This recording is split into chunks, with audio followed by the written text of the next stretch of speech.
The gunshot came before any word could save her.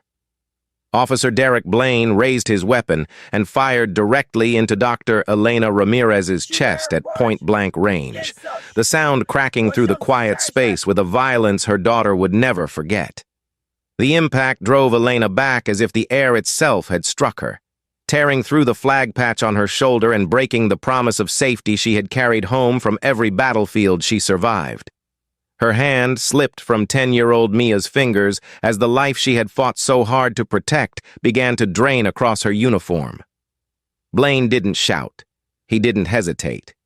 He acted with the cold certainty of a man who believed he had the right to decide who looked like they belonged in a soldier's uniform and who did not. His weapon stayed raised even as Mia fell beside her mother, pressing her small hands against the wound, begging someone, anyone, to help. Elena fought to stay upright, but her body weakened faster than her will, and she collapsed to her knees with the stubborn dignity of someone who had spent a lifetime refusing to bow for injustice. The silver dog tag engraved with S-72 slid from her collar and struck the ground with a soft, final sound. A sound that meant far more than Blaine understood. As Mia clutched her mother's chest, her thumb brushed the hidden stud beneath the metal plate. The click was quiet, but the signal it sent was not. Omega Sentinel had awakened. Before going into this story, where are you watching from today? Let me know in the comments so we can see how far this story reaches. And while you're here, please subscribe to the channel and give me a like. It helps more than you know, especially with stories that matter.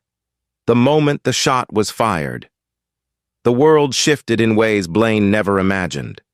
Elena had walked out of the Dallas VA Medical Center only minutes earlier, exhausted from her therapy appointment, but trying her best to keep her promise to Mia. She had told her daughter they would stop for ice cream on the way home, a small ritual that helped soften the weight of memories she carried from Afghanistan. Elena's uniform was clean because she wore it only on days when courage felt thin, and she needed to remind herself of every life she had saved. She wasn't on duty. She wasn't a threat. She was a mother trying to reclaim one peaceful afternoon. But Blaine didn't see a surgeon who had patched up American soldiers under mortar fire. He didn't see the woman who stayed behind during a collapsing shelter to save 3 wounded Marines. He saw someone he decided didn't belong. Someone he chose to confront. Someone he would later claim had moved wrong, even though she hadn't moved when he first approached. Elena shifted her body to keep Mia behind her, a reflex sharpened across decades of combat medicine. She greeted him calmly, offering respect even before he offered hostility. She said, "I'm retired Army Medical Corps, Colonel Ramirez," and handed over her identification with a steady hand. Blaine flicked it aside without looking, as if her record, her years of service, her sacrifices, all meant nothing. "Uniform looks brand new," he muttered. "Where'd you steal it?" The words cut deeper than he understood. Elena had worn that uniform when she treated wounded soldiers who cried out for their families. She wore it when she held pressure on a 19-year-old's artery for 40 minutes. She wore it when she saved Blaine's own chief's brother in Fallujah. But Blaine saw only the story he brought with him, a story built on suspicion and entitlement. He ordered her to her knees. She refused because the child at her side needed her to stay standing. Her refusal was not defiance, it was protection. But Blaine interpreted dignity as resistance and escalated with the reckless confidence of a man who believed consequences were for other people. The shot broke through the afternoon in a way that would replay in Mia's mind for the rest of her life. The force drove Elena backward, her hand reaching out instinctively toward her daughter even as her strength failed. Mia dropped beside her, her small voice shaking as she called out, "Mom, stay with me!" pressing her hands over the wound the way she had seen her mother do for others. Elena tried to speak, but only a faint breath escaped. One final act of presence for her daughter. Blaine stepped back, not out of remorse, but out of shock that his own anger had taken him this far. He looked at his hands as if the weapon had fired itself. He reached for his radio, fumbling for a version of events that could be defended. But the world was already moving faster than he could imagine, because when Mia's thumb pressed the hidden stud beneath Elena's dog tag, a classified beacon sent a signal across a network built for only one scenario: the death of Sentinel-72. Omega Sentinel did not wait for confirmation. It did not request authorization. It did not warn the local police. It triggered the highest-level military response allowed on American soil when a decorated service member was killed through unlawful force. Cameras around the lot began shutting down in a synchronized blackout. Cell signals within the immediate area began to scramble. And 160 miles south, in an underground wing at Fort Cavazos, Colonel Marco Ramirez looked up from his console as the symbol tied to his sister's code began flashing. He had seen alerts before. None were this color. None were this loud. None were meant to be ignored. Back in the parking lot, Mia tried to lift her mother's head, whispering words that carried the weight of a child's first experience with irreversible loss. She looked up at Blaine with a mixture of terror and disbelief, unable to understand why a man with a badge had done this to someone who spent her life saving others. Blaine stood frozen, realizing too late that this was not a routine stop gone wrong. This was the beginning of something he could not control. Elena's final breath left her lips as the faint echo of rotor blades began to build in the distance. Too low, too fast, too coordinated to belong to anything local. Mia didn't know what Omega Sentinel meant. She only knew she had done what her mother told her to do if the unthinkable ever happened. If they ever kill me for my skin on American soil. Elena had once written, "Wait for the truth to arrive, then scream." And now the truth was coming, carried on the wings of a system that had been asleep for years, waiting for this exact moment. The consequences for Derek Blaine, for Chief Harlan Voss, for Mayor Lydia Grant, and for every hand that buried the truth, were no longer optional. Omega Sentinel was awake, and nothing would stop what came next. The moment Omega Sentinel activated, the response unfolded with the precision of a system built for only one terrible purpose: at Fort Cavazos, deep beneath a restricted wing few soldiers knew existed, Colonel Marco Ramirez stared at his console as the red alert pulsed with the unmistakable signature of his sister's code, Elena's identifier. S-72 was not supposed to appear under the heading now flashing across his screen, Omega Sentinel Breach. Marco's breath tightened as he realized the alert could only be triggered one way. The system had been designed for catastrophic loss, for the death of an asset whose work and identity were so classified that her protection did not end with retirement. Omega Sentinel was not for rescue. It was for response. And it meant his sister had been killed in a way that violated every treaty, every protocol, and every agreement between the military and civilian authorities. Across the room, technicians looked toward Marco with the same stunned silence, knowing that whatever came next would alter the chain of command across the entire region.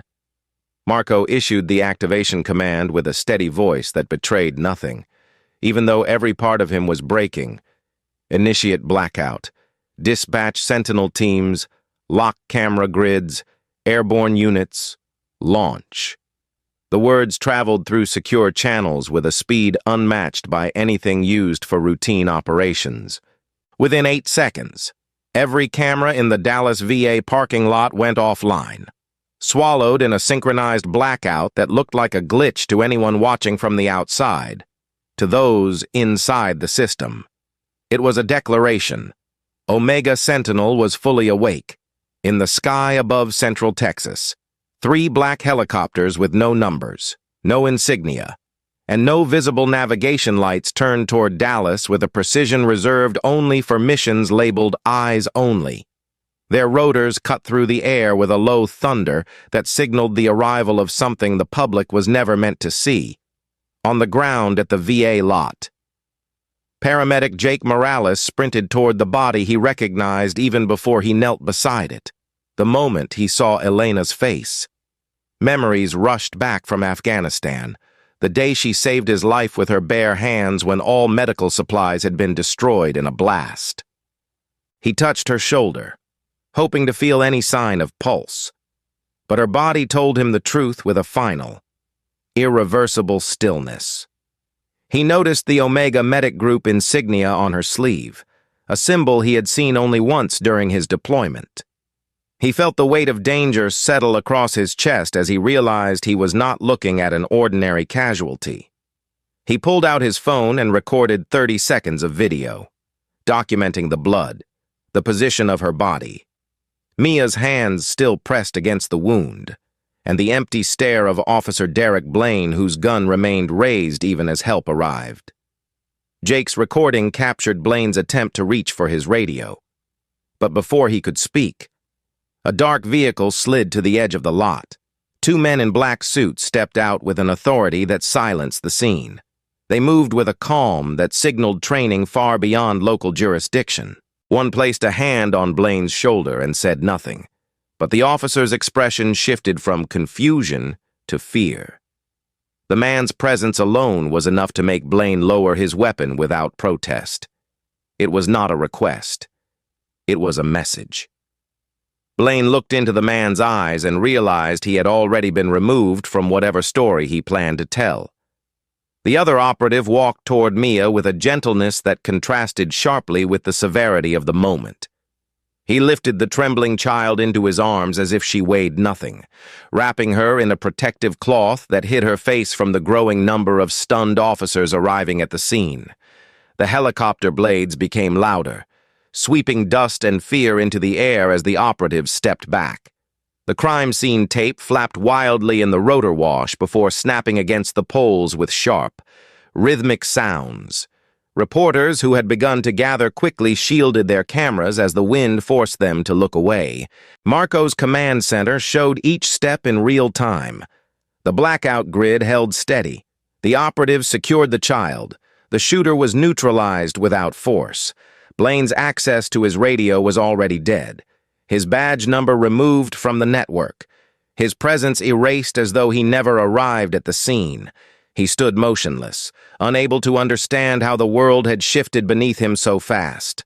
Officers around him asked if he was all right, but he didn't answer. The fear building behind his eyes was not about the shot he fired. It was about the realization that he had shot someone whose death triggered a system so powerful that even the police chief could not interfere. Jake Morales stepped back as 2 more operatives lifted Elena's body with a reverence usually reserved for soldiers lost in combat. They covered her with a flag they carried specifically for Omega Sentinel extractions. A flag stained with history and sacrifice. Jake wanted to speak, to tell them she deserved more than a silent removal, but the look in their eyes told him they already knew. One operative paused long enough to nod at Jake, a silent acknowledgement of the 30 seconds he had recorded before the suits arrived. A courtesy, a warning, a confirmation that nothing about this moment would remain in civilian hands. The helicopters landed in a synchronized formation that shook the ground. Mia was placed inside the first aircraft, strapped in beside a medic whose movements were careful and gentle, as if handling something far more fragile than blood and bone. She cried out for her mother, but the medic rested a hand on her shoulder and whispered words too soft for anyone else to hear.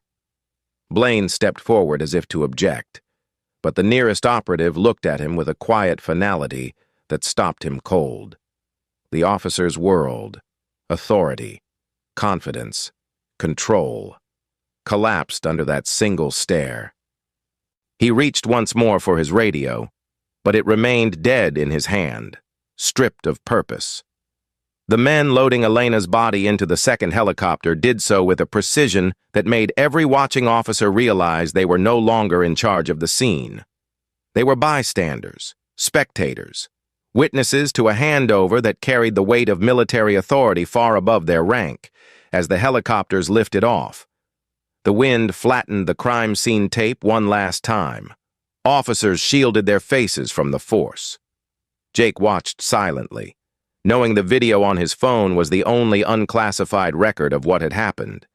In the command center, Marco stood with his hands braced on the console, breathing through the weight of grief and duty colliding in his chest. His sister's death had activated a system designed to expose truth, eliminate interference, and protect whatever remained of her legacy. Omega Sentinel was no longer a protocol. It was now a storm moving across Texas with a single purpose. Nothing would stop it, nothing would slow it, and for the people responsible for her death. The reckoning had already begun.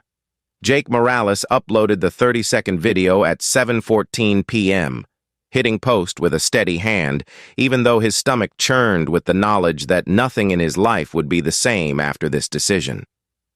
The first 1,000 views arrived in minutes, then 10,000, then 1,000,000, and by sunrise. More than 28 million people had watched Officer Derek Blaine fire a bullet into the chest of a decorated Army surgeon in front of her daughter. The video spread across every platform, amplified by veterans who recognized the insignia on Elena's sleeve and civilians who felt a sense of outrage that pulsed through the country like electricity. Jake never added commentary. He didn't need to. The image spoke with a power that could not be softened, justified, or denied. Meanwhile, the blackout around the VA lot had ended, but the damage was already irreversible. Reporters began tracing Elena's identity online, digging into publicly available records until they uncovered fragments of a career most Americans never knew existed. When classified files leaked onto independent servers at midnight, the fragments became a full picture. The documents revealed that Dr. Elena Sofia Ramirez had saved 187 lives across 3 Afghanistan tours, performed surgery in collapsed buildings while rockets fell around her, refused medical evacuation twice, and once held a severed artery closed with her bare fingers until help arrived. She had been quietly awarded the Star of Valor, a medal rarely bestowed and even more rarely discussed. The leak painted her not as a statistic, but as a hero whose final moment was caught on video in the country she served. Veterans flooded the internet with their own stories of her, naming her Doc Ramirez, Guardian 72, the surgeon who stayed behind, and the smartest hands in the desert. Each story added weight to the outrage, shifting the public mood from shock to fury. While the nation watched the video on screens across living rooms, buses, and break rooms, Mia Ramirez sat in a secure room on base with her stuffed bear held to her chest. Inside the bear, as Elena once told her, was a journal meant for a day she hoped would never come. Mia unzipped the seam and pulled out the folded pages, her small hands trembling. The letter inside carried her mother's handwriting, steady and clear. "If they ever kill me for my skin on American soil," Elena had written. "Stay silent just long enough for the truth to arrive. Then scream." Mia read the line 3 times before placing the journal against her heart, a child understanding too soon that her life had shifted into something vast and irreversible. Mia's silence was not compliance. It was preparation. She watched the adults around her whisper into phones, trade files, and coordinate movements with expressions that carried the gravity of national consequence. She felt her mother's voice inside the words she held. And she waited. At the Dallas Police Department. Lieutenant Sofia Reyes sat in her office with her face lit only by the glow of her computer screen. She had been Elena's classmate in high school, the girl who used to sit beside her in chemistry and trade jokes about which colleges would take them farthest from their rough neighborhoods. Sofia had chosen policing because she believed in serving the community. Elena had chosen medicine because she believed in saving lives. Their paths had diverged, but their friendship had not. when Sophia watched the viral clip. Her heart lurched as if someone had grabbed her by the throat. She pulled up Officer Derek Blaine's personnel file, which she had accessed many times over the years. 4 brutality complaints hidden under insufficient evidence. 3 use-of-force violations quietly reassigned to training mishaps. 2 internal investigations sealed under Chief Harlan Voss's directive, and then the incident from 18 months ago, the one Sophia personally brought forward with documentation and photos, buried in the system as though it had never existed. She realized Blaine's violence was not a mistake. It was a pattern protected from the top. Sophia opened her encrypted drive and began gathering every file she had ever tried to submit, every complaint she had ever signed, every video timestamp she had ever verified. She uploaded the entire archive to a neutral external platform with a single click. The files went live at 6:11 a.m. within minutes. Reporters were reading through the documents, connecting dates, and identifying the cover-ups that had shielded Blaine for years. By mid-morning, downtown Dallas erupted.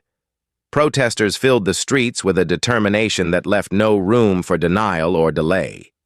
Signs bearing Elena's name were lifted alongside military patches from units she had once healed.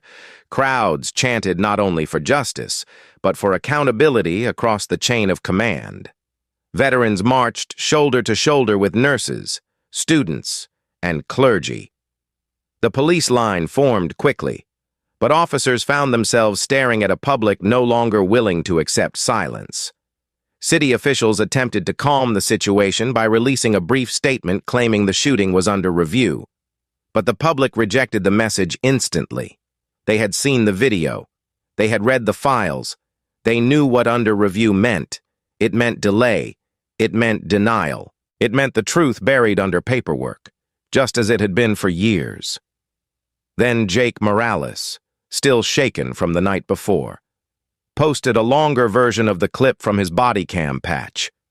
The footage showed Elena's hands raised, her voice calm, and her daughter standing directly beside her at the moment Blaine fired. It captured Blaine's contempt, his refusal to look at her identification, and his complete disregard for Mia's presence. The extended footage shifted public fury from outrage to something deeper: betrayal. If this could happen to a decorated surgeon, it could happen to anyone. Across the city, phones rang in offices with increasing urgency. Politicians scrambled to craft statements. Reporters fought for sources. Attorneys prepared for immediate litigation. And Chief Voss, sitting behind his desk in a room lined with plaques he no longer felt worthy of, watched as the foundations of his department began to crack in real time. He understood the consequences long before his staff entered with demands for statements he could not give. He had buried Blaine's complaints. He had protected him. And now, the country knew. As the morning stretched into noon, Sophia Reyes stepped to a podium outside the department, her voice steady but firm as she announced her whistleblower leak in front of cameras. She stated plainly that the department had suppressed multiple warnings about Blaine, that she had personally attempted to report misconduct, and that leadership had chosen silence over accountability. Her words pierced the city like a second explosion. Meanwhile, on the secure military base, Mia sat with her mother's journal open in her lap as a colonel knelt before her. He told her in calm tones that the country now knew what happened. The truth had arrived. Mia closed the journal with a quiet resolve her age could not soften, and for the first time since the shot that took everything from her, she finally let herself breathe, because the world had begun to scream for her mother, and it would not stop. 11-year-old Mia Ramirez walked into the Senate hearing room with a calm that unsettled every adult who watched her take those slow, steady steps toward the microphone. She wore her mother's dog tag tucked under her collar, the same piece of metal that had awakened Omega Sentinel only days earlier. In her small hands, she carried the blood-stained rank insignia that had been removed from Elena's uniform during the extraction. She placed it gently on the table in front of the senators, her fingertips hovering over it for a moment before she pulled her hand back. The room held its breath as she looked up, her voice soft but clear as she said, "This wasn't a mistake. This was a choice." Her words struck with the kind of weight no child should ever have to carry, and yet she delivered them with a composure that made the senators sit straighter, as if recognizing the responsibility they had in front of them. Senator Maya Delgado leaned forward with a steady expression, ready to guide her through the questions that would expose not only what happened in the parking lot, but the years of misconduct beneath it. Delgado had built her reputation on holding power accountable, and she saw in Mia the dignity and quiet fire Elena once carried on battlefields. The hearing cameras captured every second, broadcasting nationwide as Mia described how her mother identified herself, offered her military ID, and stood between Blaine and a frightened child before the officer fired without warning. No dramatics, no embellishment, just the truth spoken with the clarity of someone who had lived through the moment. Senator Delgado shifted to the data next, releasing 8 years of records she and her staff had gathered overnight from both public and whistleblower sources. She explained that under Chief Harlan Voss and Mayor Lydia Grant, 64.2% of all misconduct complaints within the Dallas Police Department had been dismissed without proper investigation. She read the numbers aloud, each statistic unfolding like another page of a story the public was hearing for the first time. Excessive force complaints buried, racial profiling reports ignored, officers reassigned rather than disciplined, civilian footage overwritten, body cam malfunctions that occurred only when certain officers were involved. And the darkest revelation of all, Blaine had been protected through every incident. His record cleared repeatedly under the signatures of Voss and his internal affairs captain. Delgado displayed the sealed files Sofia Reyes had leaked, showing the pattern of violence stretching back nearly a decade. Each document shown on the screen carried the weight of a system that had chosen silence over responsibility, and each revelation tightened the grip of public outrage across the country. As the hearing continued, the Senate gallery filled with veterans wearing patches from Elena's units. 1st Med Group, Omega Medic, Guardian Task Force. They watched without speaking, their expressions firm and resolute. Many had known Elena, many had served beside her, and all understood the magnitude of what had been taken. When Delgado announced that Blaine would be taken into federal custody before the day ended, the veterans lowered their heads, recognizing the solemnity of the moment. On the streets outside, crowds gathered around large screens, watching the hearing live. Some held signs with Elena's name, others held photographs of the flag she had worn. All waited for the accountability they had been denied for far too long. Back inside the hearing room, the final portion of testimony shook the nation. Delgado called for the arrest of Officer Derek Blaine on charges including unlawful killing, civil rights violations, falsification of records, and aggravated endangerment of a minor. Cameras captured Blaine in the brief moment before federal agents reached him. He stood frozen in the hallway outside the chamber, his face pale, eyes wide with the realization that the shield he had relied on for years had shattered. When the agents placed cuffs on his wrists, he muttered something no microphone picked up, but one agent later described it as a quiet plea that collapsed into a whisper. The walk down the corridor became a national moment, an image of accountability many believed they would never see. By midday, the video of his arrest had been viewed more than 60 million times. Blaine's wife filed for divorce before the sun set, leaving a public statement that simply read, "I feared this day would come," while Blaine faced the consequences. Chief Harlan Voss sat alone in his office, staring at the letter that had been delivered that morning. It was written in the steady hand of his younger brother, Corporal Benjamin Voss, who had served alongside Elena in Fallujah. Inside the letter, Benjamin described the day Elena saved his life by refusing to evacuate after a mortar strike. She had carried him under fire, sealed his wounds, and demanded he hold on long enough to meet his newborn daughter. Benjamin wrote that he owed his entire future to her courage. Then his words shifted, revealing his shame at learning what his brother had allowed, how Voss had buried complaints against Blaine, covered evidence, and created the environment that led to Elena's death.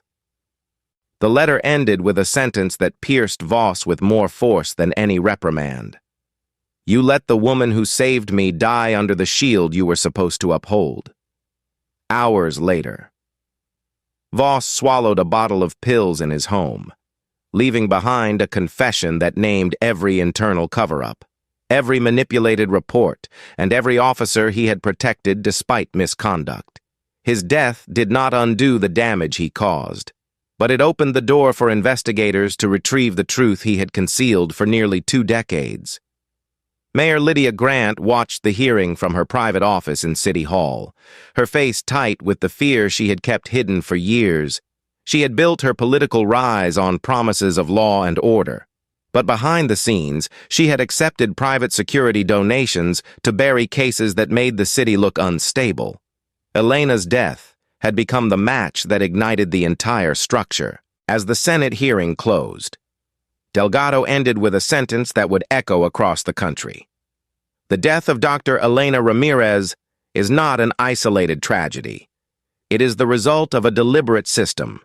And today, that system begins to answer for its choices. The moment the gavel struck, the hearing broadcast cut to live footage outside the Dallas Police Department. Residents lined the streets, chanting Elena's name. Veterans saluted the image of her insignia displayed on the building's screens. And as the nation watched, a sense of reckoning swept through Dallas, carrying the weight of justice that had been denied for too long. Mia sat with Senator Delgado in a quiet room afterward, clutching her mother's journal. The senator placed a gentle hand on her shoulder, telling her, "Your voice changed the country today." Mia nodded quietly, the dog tag warm against her skin. She understood now that her mother's final words written on the page were not a prediction. They were a promise, and the world had begun to fulfill it. Mayor Lydia Grant's downfall began with a soft knock on her door and a single envelope placed on her polished desk. An envelope carrying evidence she could no longer outrun.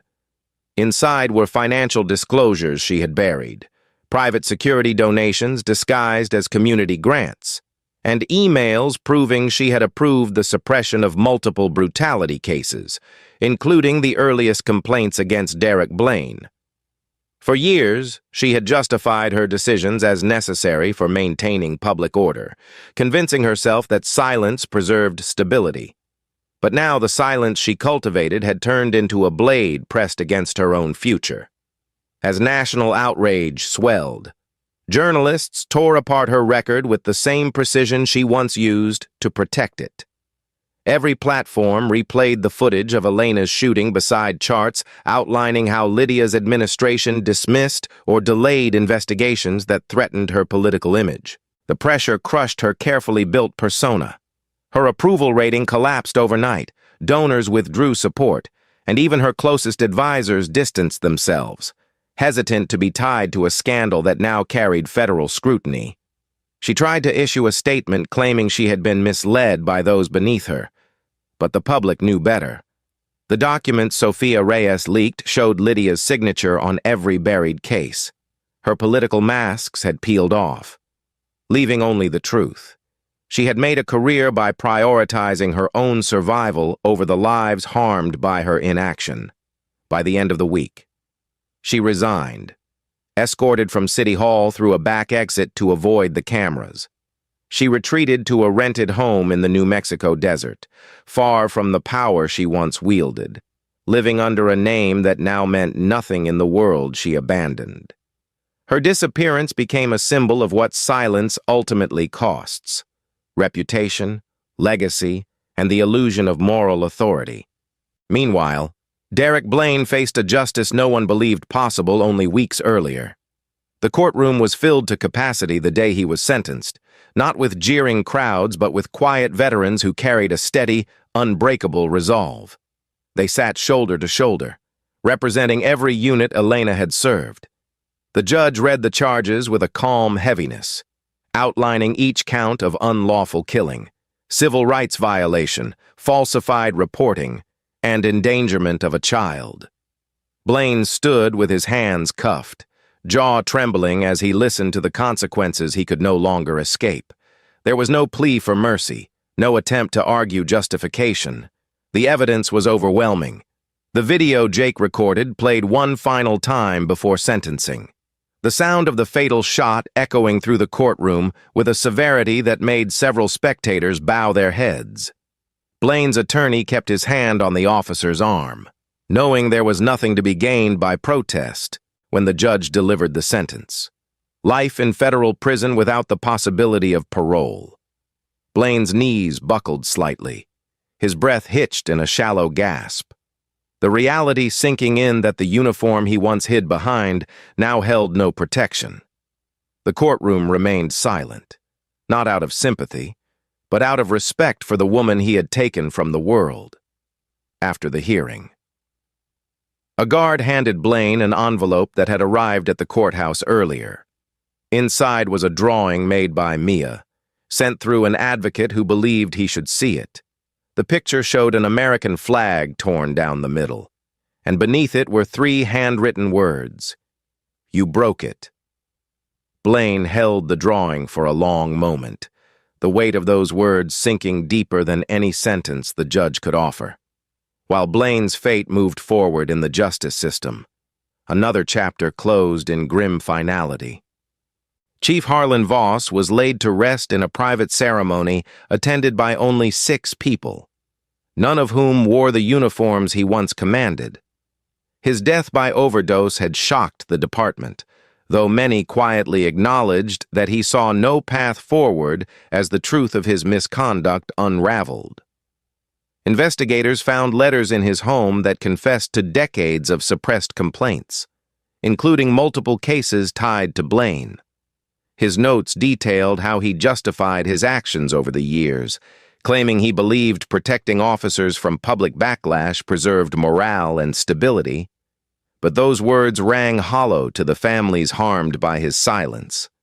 Voss's funeral was modest and quiet, conducted without honor guard, patrol vehicles, or a flag presentation. The department declined ceremonial observances, citing the severity of his admitted misconduct. Only his daughter, 2 cousins, and 3 former colleagues attended, standing in a small half-circle as the minister read a brief prayer. There were no speeches, no praise, no recollections of service. His coffin was lowered into the ground with the same quiet finality that marked his final weeks in the days following.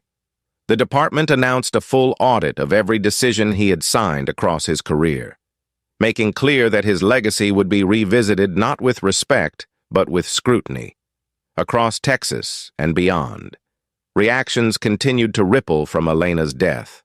Veterans held vigils in her honor, gathering in silence before reading her service citations aloud.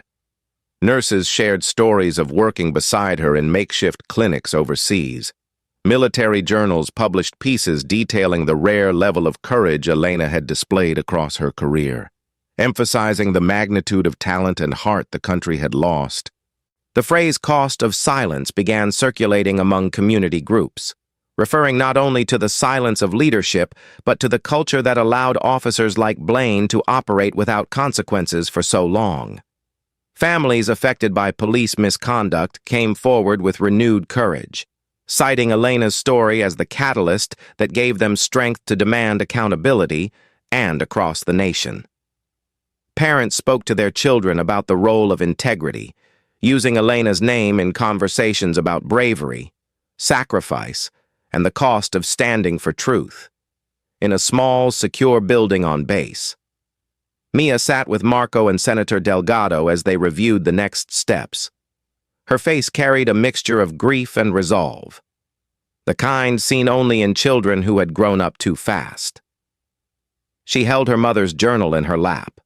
Tracing Elena's handwriting with her fingers while listening to discussions she was too young to fully understand, but too connected to ignore, Delgado told her gently.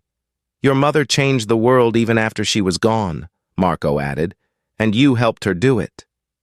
Mia didn't speak. She simply nodded, her grief shifting slowly into a quiet, steady strength. The nation was beginning to move forward, but something in her understood that her mother's story was not only about loss, it was also about exposure, accountability, and the danger of silence. And in her small, steady heartbeat, the world could feel the first embers of the legacy Elena had left behind. Major General Harlan Thorpe stood before the cameras with a solemn weight in his posture. A weight earned over decades of service and quiet battles fought in rooms the public never saw. And when he removed his uniform coat and placed his 4 stars on the desk in front of him, the nation understood that something irreversible was taking place. His voice carried the steady cadence of a man who had lost soldiers under his command. But the tremor beneath it revealed the personal grief he carried for Elena Ramirez, the surgeon who had once saved his life after an explosion in Kandahar. He looked directly into the cameras and stated, "We will no longer train alongside any agency that treats our people as threats." The sentence rippled across the country with a force that silenced every commentator and left military leadership stunned. Thorpe continued, outlining the painful truth he had kept quiet for years, that too many service members returned home only to face suspicion and danger on the soil they defended. He spoke Elena's name with reverence, recounting the night she held his chest closed with her own hands while waiting for a medic unit to break through the chaos. If she had died overseas, he said softly, it would have been an honorable loss. But she died here, at home, because those sworn to protect failed to recognize the very people who protect them. His resignation was immediate, his stars left on the table as a sign of protest. And by the end of the broadcast, millions of Americans were calling it the most powerful act of moral courage since the end of the Gulf War. In Washington, the Department of Defense moved faster than anyone expected. A coalition of senior officers, senators, legal advisors, and veteran advocates drafted a directive that had been buried in classified proposals for years.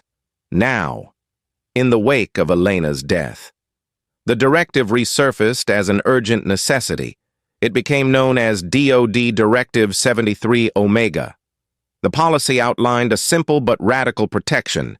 If a veteran or active duty service member was unlawfully attacked by civilian authorities, they were authorized to respond with immediate force to protect themselves and any civilians present. The directive did not undermine civilian law enforcement, but clarified that military personnel would never again stand defenseless in the face of unlawful violence. The language was firm, precise, and backed by decades of cases in which veterans had been harmed during routine encounters.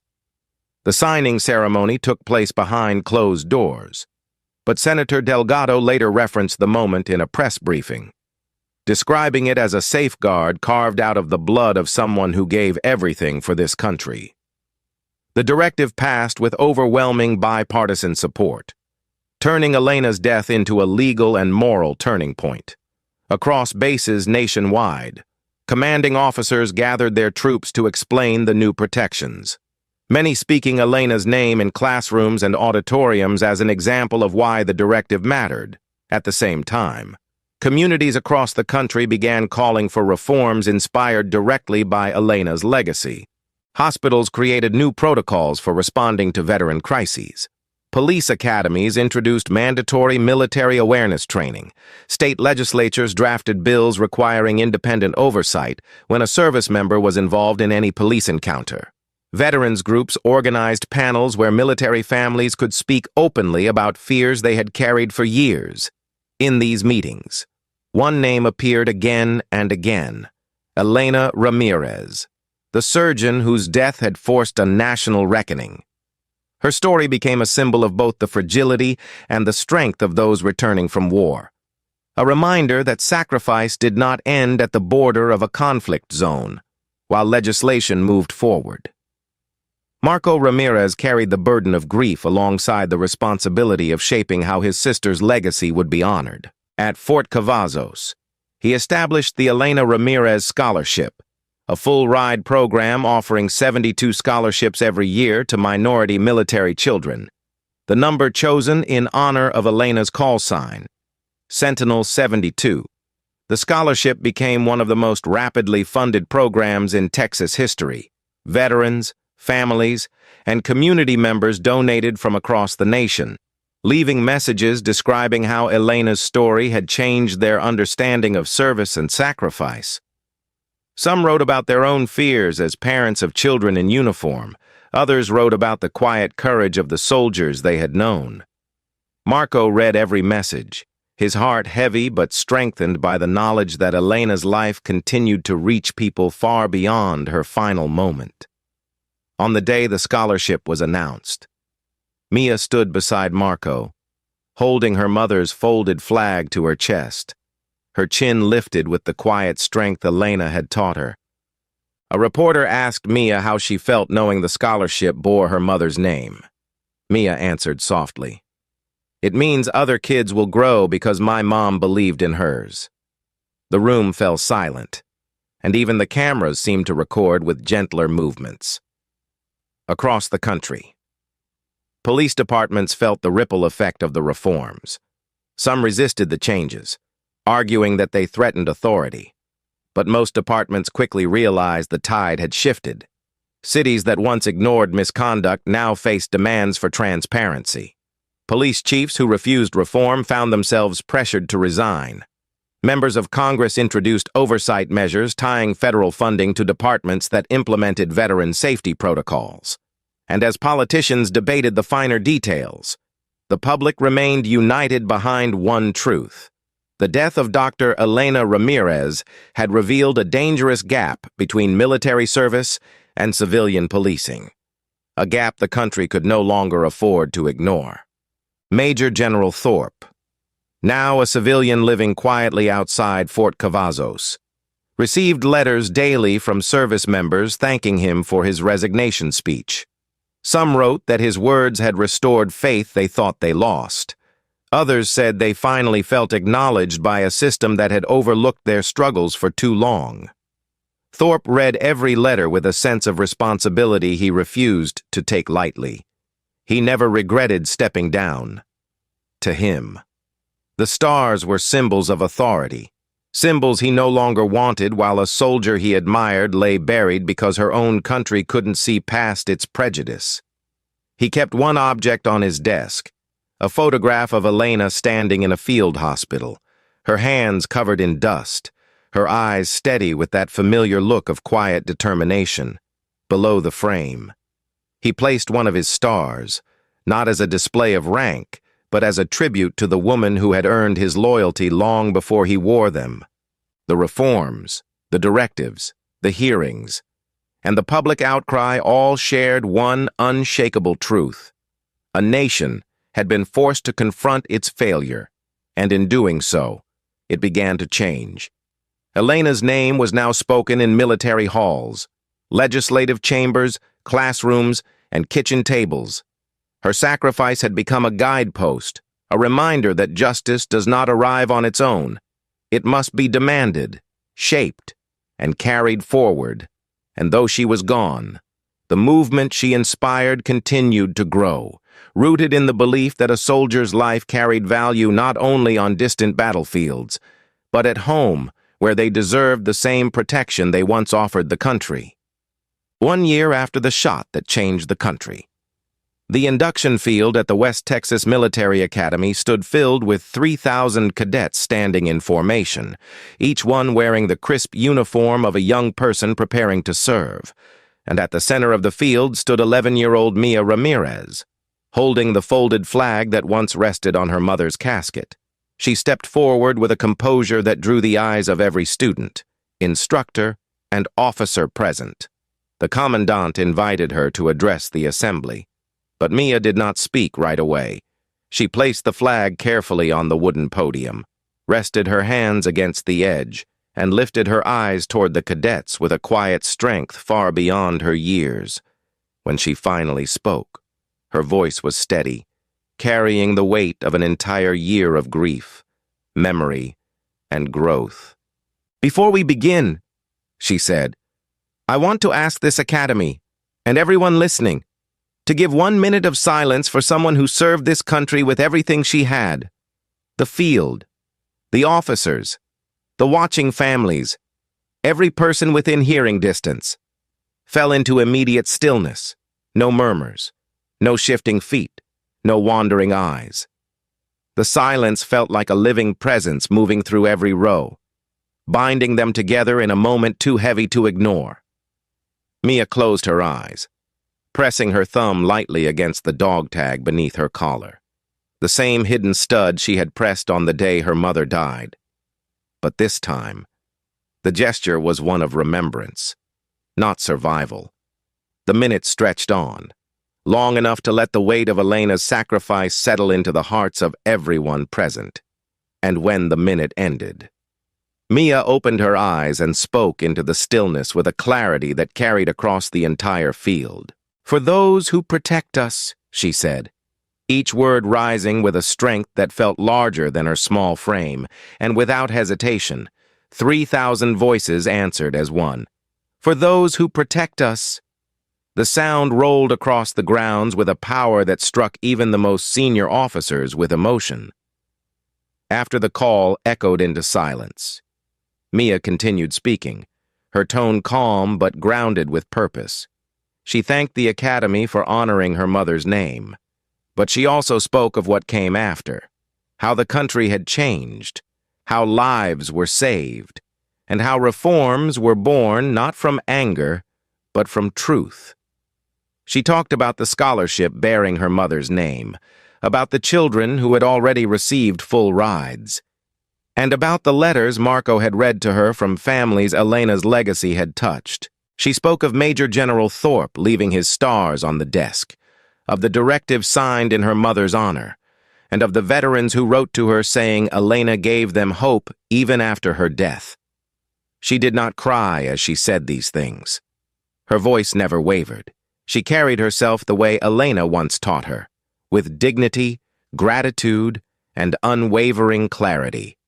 When she finished, the commandant stepped forward and saluted her, a gesture normally reserved for military personnel, and the cadets followed with a united salute that turned the moment into something sacred.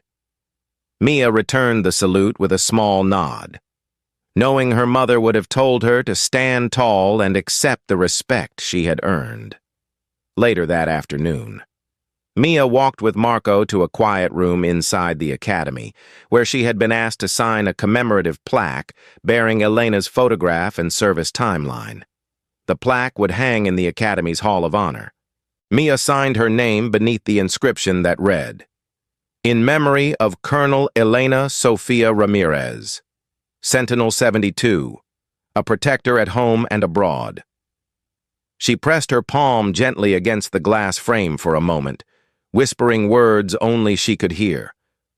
Marco stood behind her, hands clasped, allowing her the space to feel whatever she needed to feel. When she turned back to him, her expression carried the same quiet bravery Elena used to wear on the long nights overseas. Marco placed an arm around her shoulders, telling her that her mother would be proud, and Mia leaned into him for a brief second before stepping forward again. She had learned that grief does not vanish. It reshapes itself into something a person learns to carry. Across the country, Elena's legacy continued to deepen. Her photograph, the one captured by Eden Park, titled The Triangle, showing Mia clutching the folded flag in the shape of a perfect triangle, hung in every American military installation. Beneath it, a single line was engraved, "Never again." The image had become more than a photograph. It had become a promise. Soldiers saluted it before deployments, Veterans touched the frame during ceremonies. Cadets studied it during ethics classes. It held the weight of a nation's vow to protect its own protectors. And though it was only an image, it carried the force of a movement born from the life and death of a woman who had given everything she had, even in her final breath, to shield her child.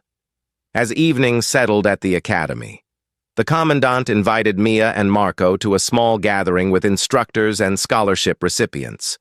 They spoke quietly about their goals, their families, and the new opportunities Elena's scholarship had given them. Many of the students told Mia they wanted to serve because of her mother's example. Mia listened with a solemn politeness, her eyes bright with understanding that Elena's story was no longer just hers to carry. It belonged to the country now. When the gathering ended, Mia returned to the field with the folded flag in her hands. She stood alone for a moment, looking out at the empty rows where the cadets had stood earlier. She whispered, "I did it, Mom." Then she lifted the flag to her chest and took a deep breath. The lights across campus dimmed, and Marco called to her gently. But Mia asked for one more minute before leaving. She bowed her head in quiet reflection, letting the still air settle around her, carrying her mother's memory with a tenderness shaped by the year she had endured. When she finally walked toward Marco, she did so with a confident stride, as if every step carried a piece of Elena's strength. The country had changed, laws had shifted, and leaders had fallen, but none of it compared to the legacy that moved forward in the small frame of a child who learned to speak truth in a world that once refused to hear it. And as she left the field with Marco beside her, the story of Dr. Elena Sofia Ramirez lived on, not as a tragedy, but as a turning point carved into the heart of a nation determined to honor those who protect it. Thank you for watching. If this story moved you, please subscribe and leave a like. It truly helps.